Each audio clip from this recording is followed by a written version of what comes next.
Hello, Tony here, back on my channel once more to discuss another one of Yu-Gi-Oh's latest set releases.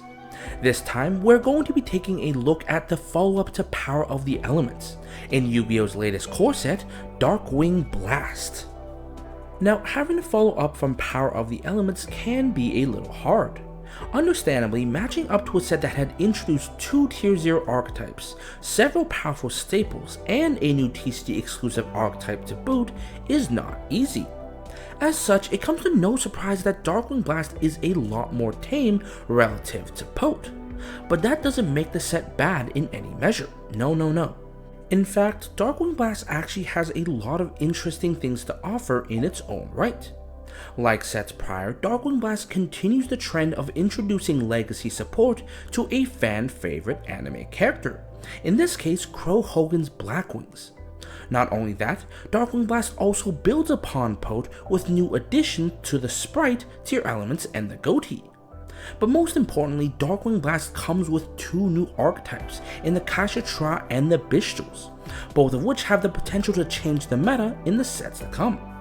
And that's not even considering the wide array of other legacy options included in the set.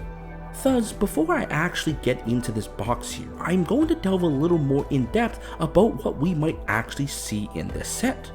Now, obviously, I know this isn't everyone's cup of tea, so if you're here to just see a box opening, feel free to skip to the bookmark timestamp to see just that. But for those sticking around for the in-depth review, let us begin. Getting into things deeper now, we start with the updates to the archetypes released in Power of the Elements. Now, adding onto 2 Tier 0 archetypes can be tricky, but Darkwing Blast does a pretty good job at adding new playable options to both the Spright and the Tearelement. Spright get a brand new link in Spright Sprint, which can dump level 2s from the deck on summon and use Xyz materials from your Xyz monsters to bounce your opponent's monsters away. They also get a crazy new trap in Spright Double Cross, which can take a monster from your opponent's field or graveyard and make it either a material on Xyz or summon it to a link point you control. Tears, on the other hand, get a new fusion in Tearelement Rudu Kalos, a fusion that requires Kick Kalos to make and can negate effects that would special summon.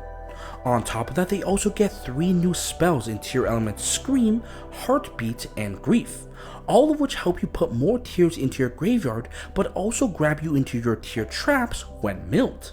But all that pales in comparison to the support that Ghoti get in this set.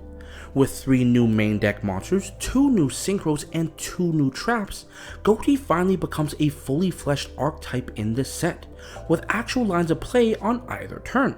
And while the deck is not remotely meta, I think it at least serves to make some interesting content. Moving past the Pot stuff though, Darkwing Blast, true to its namesake, also introduces new support for the Blackwings. Building on top of cards released in Legendary Duelists prior, the new Blackwing support released in Darkwing Blast skydives deep into the archetype's relation to the Blackwing Dragon, introducing further ways to summon and abuse Blackwing Dragon, but also summon out its newly evolved form in Blackwing Assault Dragon. This powerhouse of an evolution upgrades the original Blackwing Dragon's counter effect to one that also burns your opponent for each action they do, with the ultimate payoff being a field nuke upon accumulating enough counters. On top of this, Darkwing Blast also introduces a much needed disruption in Chinook the Snow Blast, a hand trap that only becomes a quick effect if you control a dark synchro monster, but also negates effects and drops attack. Perfect for older strategies like Full Armor Master Turbo. Combining these new cards with what we have already, the deck actually can do some pretty interactive boards, and is definitely a step in the right direction for this archetype going into the modern era. Now, the Blackwing aren't the only archetype update in Darkwing Blast.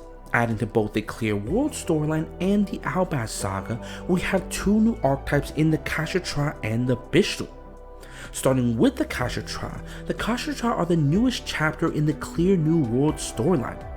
Taking the role of invaders, the Kashitra are an Xyz-focused archetype, specializing in banishing cards face down.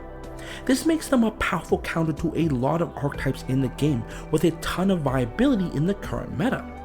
One incredibly notable monster among them though is Kashitra Fenrir, a 2400 body that can special summon itself while you control no monsters, searches for other Kashitra monsters including itself, and can banish other cards face down when it attacks or when your opponent activates a monster effect. This, in a vacuum, is very similar to a limited card in Dino Wrestler Prankatrops, and as such has potential to be splashed in a variety of decks as a powerful opener. Beyond Fenrir though, the deck also rocks two similar monsters in Kashitra Unicorn and Kashitra Ogre, both of which can summon themselves in the same way as Fenrir but search different cards and banish different ways. This, combined with their background lineup, allows them to easily produce rank 7 Xyz monsters like their boss, Kashitra Shangri-Ira, a powerful rank 7 Xyz with the potential to turn all that banish into zone lockout. But all of this is only a taste of what is to come. Kashitra have already been confirmed to receive greater support in the set after Darkwing Blast in Photon Hypernova, and from what we can already glean, the deck is projected to get very good. So at worst, pick those guys up for the future, because the future looks grim, and its name is the Kashitra. But moving on to the Bystials are the latest addition to the Albaz saga. An all-dragon archetype, the Bystials summon themselves to the field by banishing a light or dark from either graveyard. What makes this effect truly unique though is the fact that it can be used as a quick effect if your opponent controls a monster. Like the Kashitra, this quality gives the Bystials the potential to be used beyond their own archetype as splashable graveyard disruptions into free bodies. Key to this are Bystial Magnamut and Bystial Druiswarm. Magnamut, when summoned, allows you to add any dragon from your deck or graveyard on the end phase. Druiswarm will likely be that dragon monster, as he can send any monster your opponent controls to the graveyard upon being sent from the field to the graveyard. A small package of 3 Magnamut and 1 Druiswarm can form the basis of a fantastic banish engine in this format, and is the bare minimum of what you should be picking up from the Bystials. But beyond this, we also have 2 notable mentions in Bystial Serenir and Bystial Lubellion. Serenir is able to send any Bystial or branded card to the graveyard upon being sent there himself, which makes him incidental Albaz support on the side. Lubellion, on the other hand, can send itself from the hand to the graveyard to search for any Bystial monster and contribute any Bystial to revive itself. This creates a self-generating boss monster that you can always access so long as you have a Bystial that you can summon. Lubellion can also place any branded continuous spell or trap directly from your deck to the field, which works fantastically to grab Bystial support but also to set up cards like branded Lost in Albaz decks. Thus, even if you have no intention of building Bystials, I'd still recommend grabbing a set of Lubellions, as his support in Albaz only means that he'll see use in the future in whatever form branded continues next. Lastly, we wrap things up with a few legacy updates in the set. Most notable among these are the ninjas, which receive a plethora of new members and ninjutsu arts to update their playstyle. From there, the adventure archetype sees another wave of support, with 2 new cards to help them get out their crucial adventure tokens much easier. Next, the decks from Tactical Masters also gets a boost, with Valence getting a new spell that actually fixes the deck's awkward playstyle, Runix getting a new effect extract monster designed to provide a little more offense, and Labyrinth getting a new boss monster designed to improve their overall performance. And finally, the Draco Slayers make their return in this set, with 3 new Pendulum monsters and several new spells to finally produce an actual deck. Each of these monsters treat themselves as members of another archetype in the Draco Slayer storyline for backwards compatibility, while also directly synergizing with the pop effect of your original Draco Slayer monsters. And while we don't have Electromite in the TCG, the deck is still capable of producing some impressive boards in this day and age. So if you're a diehard fan of the Luster Pendulum, these cards are definitely must-haves for you. And with that, I think I've droned on long enough. With the major highlights of the set now all covered and the field set, let's begin with the box opening. popping off this plastic here. As with most of these sets, we know that some of these cards are mapped, as in if we get a secret on one side, we'll likely get a secret on the other. Thus, if we open a secret on this side, I'm going to take the pack from the other side and save it till later. Anyways, getting into our first pack here, we have one Amazoness War Chief, Amazon support, a Kashitra Ogre, I've already mentioned, a Ninjutsu Art of Dancing Leaves for ninja support, a Tri-Brigade Showdown for a bit of Tri-Brigade support, Branded Beast with a new counter traps to support the Bystial archetype, one Prediction Princess Baramuse, or Biblical Muse for the Prediction archetype, a Tabari the Sky Ninja for more ninja support, Stars Align along the Milky Wave, a retrain of, I believe, an Aqua monster from the past in Yoroshiro of the Aqua. Alright, moving on from there. Our next pack here has a Tilting Entrainment? Nah, that's a hard name to say. One Kashitra Ogre, one Decisive Battle of Golgonda, a Naturia Mole Cricket for further Naturia support, a Wollo, the founder of the Dredge Dragons, an interesting seas monster in its own right, one Naturia Blessing for more Naturia support, the Great New Lunar Inversion, and a Psychic Rover, as well as a Tearelement Grief.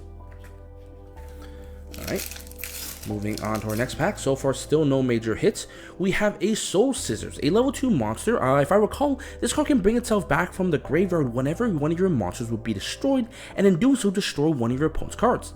It being level 2 might see some plain sprites. Mess around with that. One Ninja Art Tool, Iron Dagger. One Naturia Mole Cricket. A Salamander Catalyzer, an interesting teaching support. And a Kashitra Fenrir. Now, this card I'm excited to get, because I do need this as a staple for any control deck I intend to play.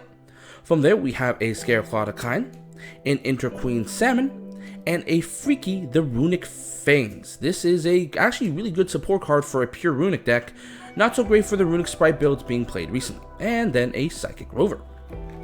Alright, so far the box has already started off great with a Fenrir. Now we need some other cards. Let's see, another Amazoness Secret Arts for more Amazon support. A Turbo Tainted Hot Rod GT19. Despite what you may think, this is not a FA support. A Ninjutsu Art of Dancing Leaves. A Blackwing Zonga the Dust, a Bystial Serenir for Bystial support, I'm gonna put that aside, a new Amazoness Fusion and Amazoness Augusta, another support in the Curse of Armatir for the Adventurers, Blackwing Twin Shadow for Blackwing support, and a Naturia Camellia. Okay, moving on to the next pack here. This next pack has a Vernisylph support in Vernisylph in Full Bloom, more Ghotis in Ixeep, the Omen of the Ghoti, Kashitra Preparations, the trap that you're provided for the Kashitras in the set, Tearelement Scream, a fantastic card for Tearelements. This card mills an additional 3 whenever a monster will be summoned while you control a Tearelement. Fantastic for getting those tears into the graveyard. A Donor, Dagger for Hire for higher support, one Naturia Camellia, one Kagero the Cannon Ninja, another Naturia Blessing, and a Silent Wolf Kalupo. Alright, still no secret rare, but we're only just barely cracking the box right now. One Tri-Brigade Showdown, one Amazoness Silver Sword Master, this goes along with a gold one I believe for Pendulums, another Tearelement Scream, a Scareclaw Twin Saw, more Scareclaw support, fantastic, a Shamisen Samasara Shadow Cat, a level 3 Synchro, one Silent Wolf Kalupo, another Kagero, a Dayrock Dragon, and another Freaky. Or Freaky? That one may be Nordic, and I'm gonna need someone to correct me on that one. From there, another Tri-Brigade Showdown, another Amazon Silver Sword Master, another Tearelement Scream, seems oddly familiar I think, another Scareclaw Twin Saw. Is that the same as our last pack? It is. One Meteorologic Aggregator, a Blackwing Twin Shadow, one Naturia Camellia, one Silent Wolf Kalupo, and another Kagero. Alright, next up in our box, we have another Ixeep, another Tearelement Heartbeat, a Nansio Kyoto Spirit. This is another one of the Samurai Spirit Pendulum monsters, great for Valence if you're going to play that. a Salamander Catalyzer, a Blackwing Chinook the Snow Beast, great hand trap for Blackwings, a Scareclaw Decline, a Blackwing Twin Shadow, a Tabari the Sky Ninja, and a Laughing Puffin. That's the interesting one. Alright, moving on from there, we have another Tilting Entrainment, another Tearelement Heartbeat, a Ghoti Cosmos, a Amazoness Secret Arts, and a Daruma, oh, hold on, what's this card name? Destructive Daruma Karma Cannon. This is one of the unique staple traps that is TCG exclusive for Darkwing Blast. To explain what it does, when activated, it sets all monsters on the field. But after that, if there is still a face-up monster, it will then send for both players all face-up monsters on the field. This is an interesting card because it books everything that can be booked but gets rid of link monsters but forces your opponent to do so, making this non-affecting removal. Really cool card. It might see some play, but it has some, it being a trap limits its use. One Dayrock Dragon, one Freaky the Runic Fangs, a Infernal Queen Salmon, I said that wrong the first time, and a Dragonic Pendulum for that Luster Pendulum support. Draco Slayer support, that's what it is. One Ninjutsu Art Iron Dagger, a Amazoness Pet Liger Knight, another Soul Scissors, a Amazoness Spiritualist, another Blackwing monster, a Yoshiro of the Aqua, a Curse of Aramatir, a Dragonic Empire, and another Bayrock Dragon. Alright, so we're almost done the first row, and we still haven't seen a secret rare, and that is somewhat nerve-wracking, actually. But anyway, a Amazoness Spiritualist, a Decisive Battle Golgonda, one Scareclaw Twin Saw, another Hanshi Kyoto Spirit, a Simul Archfiends, a Black Shadow Squall, a Scareclaw Decline, a Original Bamboo Sword, great support for the Bamboo Swords if you like playing that, and another Laughing Puffin.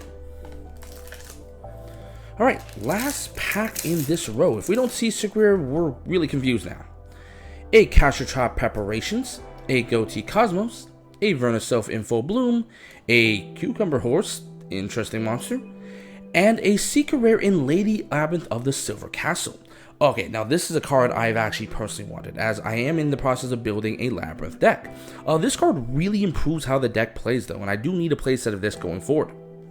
Anyway, we have a Freaky, the Runic Fangs, a Underworld Ritual Prediction for more Prediction Princess support, a Celestial Apparatus Tessia for more adventure support, and the gold variant in Amazoness Golden Whip Blaster for the other scale for Amazoness.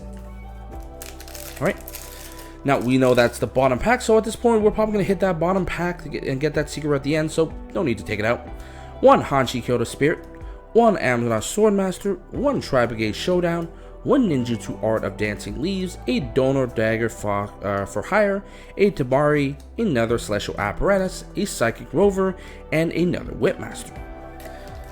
Now, it's at this point that we're probably starting to see the same cards over and over again, so I'm going to try to skip over as fast as I can. We have another Verniself, we have another Ixie, we have another Blackwing, we have a Soul Scissors, a Branded Regain, another support card for the Bystial archetype, a Silent Wolf Kalupo, one Silent Rover, another Grief, another Kagero, and then on to our next pack. Alright. This next pack has a Cucumber Horse, a Kashitra Ogre, a Ninjutsu Art of Iron Dagger, another Scareclaw Twin Saw, another ninja support in, I'm not even going to try to pronounce this one, Ninjutsu Art Notebook of Mystery, yeah, another Natura Camellia, an Original Bamboo Sword, a Naturia Blessing, and a Silent Wolf Kalupo. Alright, 3 out of the 4 Ultra Rares now, 1 Secret Rare, so we only have both an Ultra Rare and a Secret Rare left, unless we hit a Starlight. Not really counting on it though, but Amazoness Spiritualist, a Kashitra Preparations, a Tearelement Scream, a Naturia Mole Cricket, a Verniself of the Misting Seedlings, a Blackwing Twin Shadow, a Laughing Puffin, a Dragonic Pendulum, and another Curse of Aramatir. Alright, next up, we have a Tearelement Scream, a Tilting Entrainment, a Amazoness Secret Arts, oop, we already skipped on one, Decisive Battle Golgonda, the new Blackwing Synchro, and Blackwing Boreal Storm the Wicked Wind, a nice climb to that new Synchro Assault Blackwing monster, the Amazoness Augusta, the Black Shadow Squall, the Stars Align Lost the Milky Way, a Prediction Princess, Bibliomuse. Alright, next pack here. we have a Blackwing Zosha the Dark, another Decisive Battle Golgonda, a Amazoness War Chief, a Kashitra Ogre, a Baku the Beast Ninja, a Dragonic Pendulum, a Bayrock Dragon, another Amazoness Golden Whipmaster, and another Bystial Moose. Alright, we're getting close to the end here. We have a Tri-Brigade Showdown, a Scareclaw Twin Saw, a Amazoness Pet Liger King, skipping too many there, one Soul Scissors, another Symbol Archfiends, a Natura Camellia, a Great Noodle Inversion, a Shadow Squall, and a Chariot Blessing. Alright, we're down to I think our last, 5-ish packs. We should be seeing all the remaining hits soon. A Hanshi Kyoto Spirit, an Amazoness Secret Arts, a Ninjutsu Art of Dancing Leaves, a Tilting Entrainment, a Shamachan Samsara Sorrow Cat, a Amazoness Augusta, one Stars Align Across the Milky Way, one Tearelement Grief, and one Laughing Puffin. Weirdly enough, I just noticed I haven't been hitting a lot of the Bystial monsters. In fact, I haven't hit a Magnemite or a Jewel Swarm, which is concerning because those are staples I do want. One Vernasylph in full bloom, one Kashitra Preparations, a Ixie the Omen of the Deep, one Tearelement Heartbeat, a Ultra in Valence Wars, solo activation. This card is fantastic for the Valence because it actually fixes a lot of their problems currently. It's a good card, worth picking up if you do play Valence. One Amazoness Augusta, one Original Bamboo Sword, one Golden Whipmaster, and one Scareclaw Decline. Alright, so 3 packs left. We already know the secrets at the bottom, so let's speed this through. One Heartbeat, one Ninja Art Tool, one Ghoti Cosmos, another Turbo Tainted G19, a Kashitra Birth, a Underworld Ritual Prediction, one Blackwing Twin Shadow, and one Original Bamboo Sword, and another Curse of Aramatier. Second last pack, what do we got here? We have a Salamander Catalyzer, a Turbo Tainted Hot Rod G19, one Amazoness Spiritualist, one Amazoness War Chief, another Rex Fright for Hire, an Infernal Queen Salmon, an Underworld Ritual Prediction, one Yorushi the Aqua, and Stars Align Along the Milky Way. And lastly, to our last pack. This pack, which assuming we shall have the secret, will have a Amazoness Silver Swordmaster, one Amazoness Pet Liger King, one Cucumber Horse, one Zalaman Catalyzer, and one Googlim Spear of the Ghoti. Now, this isn't exactly a card I wanted, but it does mean I will most likely try to build Ghotis to see where it goes. This card is interesting because not only is this a beater that you can make on your turn for offense, but it tags back in some tiers on your opponent's turn, which allows you to reset your Ghoti effects to perform synchros on your opponent's turn as well. Something worth exploring, definitely. One Yoshiro the Golden Adjust, one another Tabari, another Freaky, and another Bystial Moose to wrap up our box opening. And that does it for our review of Darkwing Blast. So what are my final thoughts? Well, unlike Pod, which was an absolute banger right out of the gate, Darkwing Blast is nowhere near as impactful. While the set contains a lot of cool cards, none of it really contests the current meta of sprites and Tearelements. If anything, the set itself appears to be one for future investment. With support for both Kashitra, Bystials, and Branded already confirmed in the set following Darkwing Blast, a lot of what Darkwing Blast has to offer will lay the groundwork for what is to come. So my advice is to pick up these cards while you can, because for as lackluster as they may be now, they're definitely going to get a lot better in the future. But I digress. This has been Tony with a Darkwing Blast set review. I hope you enjoyed it, and I will see you guys next time.